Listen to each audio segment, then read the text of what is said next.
Piuttosto che investire sulle armi, io investirei francamente sulle politiche ambientali.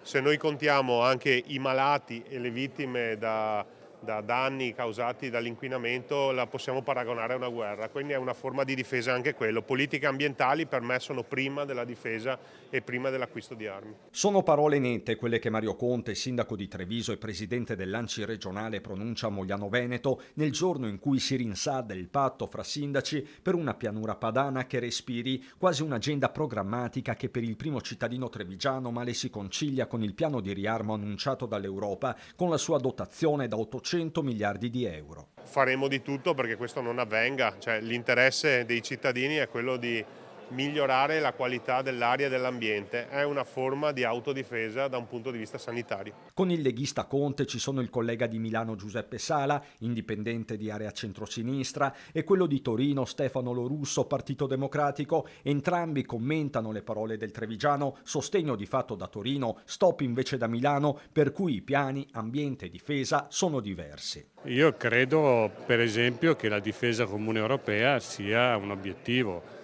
senz'altro. E il budget previsto è troppo alto, probabilmente. Ho imparato nella vita che non c'è mai bianco e nero, bisogna trovare il grigio giusto.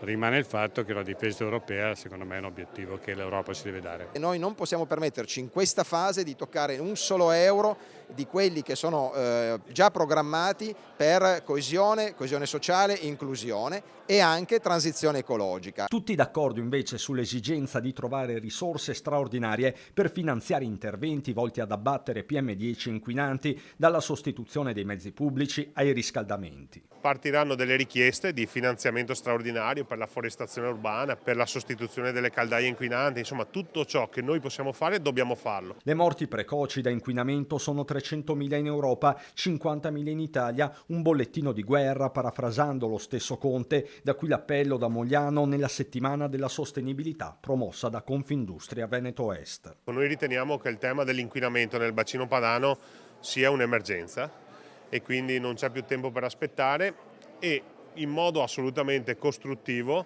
portiamo delle richieste al governo di aiutarci nel gestire questa emergenza, non soltanto al governo ma anche all'Europa.